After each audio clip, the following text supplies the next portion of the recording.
Assalamualaikum warahmatullahi wabarakatuh. Perkenalkan, nama saya Lianita Kohan, mahasiswa dari Stikes Mitra Keluarga jurusan S1 Ilmu Gizi. Di sini saya akan melakukan ujian praktikum ilmu bahan pangan dan melihat pengamatan terhadap kesegaran, tekstur, aroma, warna, berat bersih dan berat kotor pada daging merah atau sapi, pada daging putih atau ayam, pada ikan dan udang sebelum dilakukan perebusan. Kemudian saya akan menjelaskan faktor-faktor apa saja yang dapat mempengaruhi kualitas pada daging merah atau daging sapi, pada daging putih atau daging ayam, pada ikan dan udang. Dan saya juga akan melihat pengamatan terhadap berat matang dan berat mentah pada daging merah atau daging sapi, tekstur, aroma, dan rasa, serta lama perebusan pada daging merah atau daging sapi, pada daging putih atau daging ayam, pada ikan dan udang setelah dilakukan perebusan. Sebelum kita melakukan pengamatan terhadap bahan pangan, alangkah baiknya kita cuci tangan terlebih dahulu. Pertama-tama, tuangkan sabun secukupnya pada telapak tangan. Balurkan secara menyeluruh di jari-jari kita. Lakukan gerakan seperti ini. Kemudian lakukan gerakan memutar di telapak tangan kita. Lakukan mencuci tangan sampai dengan kurang lebih 2 menit. Setelah 2 menit dan dirasa sudah cukup bersih, lalu kemudian kita bilas tangan kita dengan air mengalir. Bersihkan semua sisa sabun yang ada di tangan. Kemudian kita gosok-gosok lagi telapak tangan kita agar tidak ada sisa sabun yang menempel. Setelah dirasa cukup, baru kita bisa memulai praktikum. Untuk pengamatan yang pertama, saya menggunakan bagian daging lemusir. Kemudian, untuk kesegaran daging sapi, terlihat bahwa daging sapi masih memiliki tekstur yang segar. Untuk warna daging sebelum dilakukan perebusan yakni berwarna merah keunguan. Kemudian untuk aroma memiliki aroma khas daging segar. Selain itu, daging bertekstur kenyal, tidak kering dan tidak berlendir, dan tidak ada bagian daging yang memar. Selanjutnya, untuk berat mentah daging sapi yaitu sebesar 84 gram. Menurut Eberl 2001, daging merupakan bahan pangan yang penting dalam memenuhi kebutuhan gizi. Selain mutu protein yang tinggi, daging mengandung asam amino esensial yang lengkap dan seimbang, serta beberapa jenis mineral dan vitamin. Daging juga merupakan protein hewani yang lebih mudah dicerna dibandingkan dengan protein nabati. Menurut Syamshir E 2011, ketika daging segar dipotong, maka warna awal yang terlihat adalah berwarna merah keunguan dari myoglobin. Setelah beberapa saat terpapar dengan oksigen di udara, maka permukaan daging segar tersebut akan berubah warna menjadi merah terang, karena terjadinya oksigenasi myoglobin menjadi oksimyoglobin. Permukaan daging yang mengalami kontak dengan udara untuk waktu lama, maka berwarna coklat, karena oksimyoglobin teroksidasi menjadi metmyoglobin. Walaupun perubahan warna ini normal sepanjang bau daging masih khas daging segar, tetapi mengidentifikasi bau daging sudah agak lama terekspos dengan udara, sehingga sebaiknya segera dibekukan, jika tidak langsung dimasak. Jika daging berwarna coklat dan baunya tidak lagi segar, maka kondisi ini menunjukkan bahwa daging tersebut sudah disimpan di refrigerasi untuk waktu yang lama. Penyimpangan bau merupakan tanda bahwa daging sudah mulai rusak atau busuk dan hendaknya tidak dikonsumsi. Menurut Syamshir E 2011, ciri-ciri daging yang masih segar yakni tekstur terlihat segar, berwarna merah keunguan, beromakan khas daging segar, bertekstur kenyal, daging tidak kering dan tidak berlendir, dan tidak ada bagian daging yang memar. Untuk pengamatan yang kedua, saya menggunakan leg quarter atau daging bagian paha atas dan daging bagian paha bawah. Pada saat saya mencoba untuk menekan-nekan bagian daging, terlihat bahwa bagian daging dan tekstur daging kembali keadaan semula, yang menandakan daging masih segar. Selain itu, tidak ada bagian daging yang terlihat memar. Kemudian untuk warna daging yaitu krem sedikit kemerahan. Selain itu, memiliki aroma khas segar daging ayam. Kemudian berat kotor atau berat dengan tulang daging ayam yaitu sebesar 157 gram. Sedangkan berat daging yang telah difilet atau tanpa tulang yaitu sebesar 99 gram. Menurut Murtijo 1987, unggas merupakan hewan yang dapat diternak untuk diambil manfaatnya, seperti daging, telur, bulu, suara kicauan, dan sebagainya. Unggas yang paling banyak diternak ialah ayam pedaging, ayam petelur, dan itik. Ketiga jenis unggas ini paling banyak memiliki peranan dalam hajat hidup manusia. Unggas sendiri masuk ke dalam dua ordo, yaitu Anseriformes seperti entok, angsa, dan itik. Kemudian ordo Galliformes seperti puyuh, kalkun, dan ayam. Menurut artikel Halo Sehat, ciri-ciri daging ayam sehat yakni berwarna putih krem agak merah, bertekstur kenyal, kulit tidak kering dan tidak berlendir, beraroma khas daging ayam segar, tidak memar, dan berserat halus. Dan untuk pengamatan daging yang ketiga, saya menggunakan ikan kembung. Terlihat bahwa kulit ikan kembung bertekstur baik, tidak rusak maupun busuk.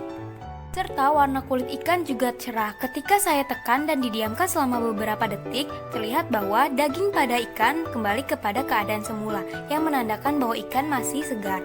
Kemudian, mata ikan memiliki tekstur yang masih bagus, utuh, tidak hancur, dan tidak terlihat ada bagian yang berwarna merah.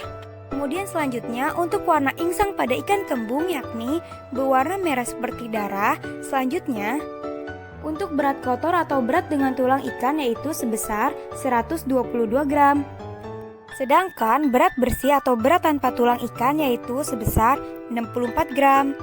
Menurut Irawan 1997, ikan merupakan salah satu bahan pangan hasil perikanan yang dibutuhkan oleh manusia. Karena pada daging ikan terdapat senyawa-senyawa yang sangat dibutuhkan oleh tubuh, yang terdiri dari protein, lemak, karbohidrat, vitamin, dan garam-garam mineral. Protein itu sendiri merupakan unsur terbesar setelah air. Kandungan protein pada ikan cukup tinggi, yaitu sekitar 24%. Ikan juga mengandung air cukup tinggi, yaitu sebesar 76%. Yang dimana ini merupakan media yang cocok untuk kehidupan bakteri pembusuk atau mikroorganisme lain, sehingga ikan sangat cepat mengalami proses pembusukan. Menurut Mawada 2008, ciri-ciri ikan segar yaitu mata ikan tidak pudar, tidak berkerut, cekung, dan juga tidak tenggelam. Selain itu, warna insang ikan yang segar yaitu berwarna merah darah, tidak berbau asam, dan tidak tertutup lendir. Selain warna merah pada insang ikan, aroma amis ikan segar juga menjadi penentu kesegaran ikan. Dan juga, ikan yang segar memiliki tekstur daging yang jika kita tekan akan kembali seperti semula lagi. Untuk pengamatan daging yang terakhir yaitu daging udang. Terlihat bahwa kulit daging udang masih segar dan keras, kepala udang masih kuat melekat pada tubuh udang, kemudian tidak mengeluarkan bau busuk, dan tidak terdapat bagian yang memar ataupun kebiruan. Selain itu, memiliki aroma khas segar daging udang. Kemudian, untuk berat kotor atau berat dengan kulit udang yaitu sebesar 25 gram. Sedangkan berat bersih udang tanpa kulit yaitu sebesar 17 gram. Menurut Prasetyo 2004, udang adalah komoditas andalan dari sektor perikanan yang umumnya diekspor dalam bentuk beku. Udang juga merupakan salah satu produk perikanan yang istimewa, memiliki aroma spesifik dan mempunyai nilai gizi yang cukup tinggi. Secara morfologi, udang terdiri dari dua bagian, yaitu bagian kepala yang menyatu dengan dada dan bagian badan yang terdapat ekor di belakang. Selain itu, udang memiliki tubuh yang berruas-ruas dan seluruh bagian tubuh tertutup kulit keritin yang tebal dan keras. Bagian kepala beratnya kurang lebih 36-49% dari total keseluruhan berat badan. Kemudian untuk daging beratnya mencapai 24-41% dan kulit 17-23%. Dilansir dari kompas.com, ciri-ciri udang yang segar yaitu memiliki kulit yang segar dan bertekstur keras, memiliki kepala yang masih melekat kuat pada tubuh udang, kemudian tidak mengeluarkan bau busuk, tidak terdapat bagian yang biru ataupun yang memar, dan kepala udang tidak hancur. Setelah kita mengetahui kesegaran, tekstur, aroma, warna, berat bersih dan berat kotor pada daging merah atau sapi, pada daging putih atau ayam, pada ikan dan udang, sekarang kita lanjut ke faktor-faktor yang dapat mempengaruhi kualitas pada daging sapi, ayam, ikan, dan udang.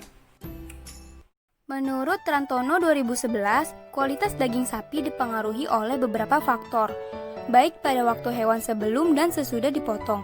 Kualitas fisik daging yaitu warna daging, rasa, aroma, perlemakan, dan tekstur daging. Pada waktu sebelum dipotong, faktor penentu kualitas daging adalah tipe ternak, jenis kelamin, umur, dan cara pemeliharaan. yang meliputi pemberian pakan dan perawatan kesehatan. Sedangkan kualitas daging sesudah dipotong dipengaruhi oleh metode pemasakan, pH, daging, hormon, dan metode penyimpanan. Menurut Kurniawan A 2016, kualitas daging ayam merupakan salah satu faktor penentu nilai bahan pangan dan kesukaan konsumen. Terdapat beberapa faktor yang mempengaruhi kualitas daging. Daging yang baik ditentukan oleh komposisi kimiawinya, yaitu kadar air, kadar protein, kadar lemak, dan mineral. Sedangkan kualitas karakteristik fisik daging dipengaruhi oleh pH, susut masak, dan tekstur. Sedangkan faktor yang mempengaruhi pada kondisi peternakan yaitu pakan, pembibitan, dan tata laksana. Faktor-faktor tersebut secara bersama-sama menentukan kualitas daging suatu ternak. Untuk menghasilkan daging yang berkualitas, diperlukan pemeliharaan ayam broiler yang baik. Selanjutnya, faktor yang mempengaruhi kualitas daging ikan menurut Metusalak dan kawan-kawan 2012 yang dipasarkan yaitu waktu. Semakin lama waktu, maka semakin cepat ikan mengalami proses penurunan mutu. Idealnya, perbandingan antara es dan ikan yang dipasarkan selama proses penjualan yaitu 1:1. Artinya 1 kg es untuk 1 kg ikan agar suhu ikan dapat dipertahankan pada suhu 0 derajat Celcius hingga akhir penjualan. Selain itu, faktor yang mempengaruhi kualitas daging ikan juga dari kenaikan suhu, penanganan yang kurang baik, dan penundaan waktu penanganan. Selain itu juga dipengaruhi oleh metode pemasakan, metode penyimpanan, hormon, dan pH daging ikan. Kemudian selanjutnya, faktor yang mempengaruhi kualitas daging udang pada proses budidaya udang adalah unsur makro dan mikro terlarut, oksigen terlarut, kadar garam, suhu, warna air, pH, serta senyawa beracun yang terlarut. Selain itu, faktor pakan serta mutu dan jumlah penebaran benur juga menjadi faktor yang mempengaruhi kualitas udang. Dan yang terakhir, faktor yang mempengaruhi kualitas daging udang yaitu metode penyimpanan, metode pemasakan, tekstur, dan aroma. Setelah kita mengetahui faktor-faktor apa saja yang dapat mempengaruhi kualitas pada daging, sekarang kita lanjut ke pengamatan terhadap berat matang pada daging sapi, tekstur, aroma, rasa, dan lama perebusan pada daging sapi, daging ayam, ikan, dan udang. Untuk berat matang daging sapi yaitu sebesar 7 gram.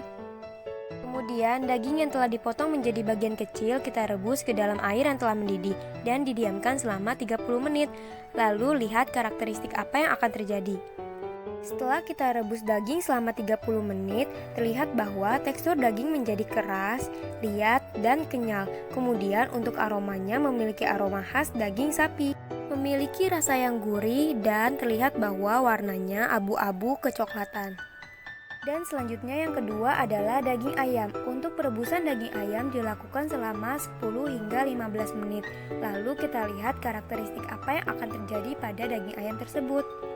Setelah kita rebus daging ayam selama 30 menit, terlihat bahwa tekstur pada daging ayam empuk dan tidak keras. Kemudian untuk aromanya memiliki aroma khas daging ayam, rasanya gurih dan memiliki warna putih sedikit kekuningan. Selanjutnya yang ketiga, untuk daging ikan juga kita rebus selama 10 hingga 15 menit, kemudian kita lihat karakteristik apa yang akan terjadi pada ikan tersebut.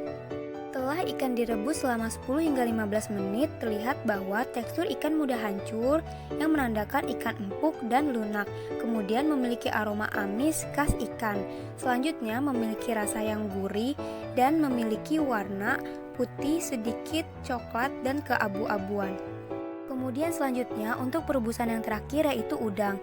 Kita masukkan ke dalam air yang telah mendidih dan kita diamkan selama 10 hingga 15 menit. Lalu kita lihat karakteristik apa yang akan terjadi pada udang tersebut. Setelah kita rebus udang selama 10 hingga 15 menit, terlihat bahwa tekstur udang menjadi keras dan memiliki aroma khas udang serta memiliki rasa yang gurih dan manis. Selain itu memiliki warna putih keorenan. Kesimpulan, menurut Suparno 2005, perebusan adalah metode yang digunakan untuk membunuh mikroorganisme pembusuk dan mikroorganisme karsinogenik di dalam daging atau daging proses. Cara pertama dengan pasteurisasi, yaitu pemanasan pada suhu 58 hingga 75 derajat Celcius yang akan menyebabkan kematian sebagian mikroorganisme dan menonaktifkan mikroorganisme lain. Cara yang kedua adalah dengan sterilisasi, yaitu perlakuan dengan pemanasan di atas 100 derajat Celcius yang akan mematikan semua mikroorganisme. Lanjutan, pemanasan pada temperatur tinggi dalam waktu yang singkat akan mengurangi kerusakan organoleptik dan kualitas nutrisi daging dibandingkan dengan pemanasan pada temperatur yang lebih rendah dalam waktu yang lebih lama. Sekian video ujian praktikum yang bisa saya sampaikan. Apabila ada kekurangan mohon dimaafkan. Wassalamualaikum warahmatullahi wabarakatuh.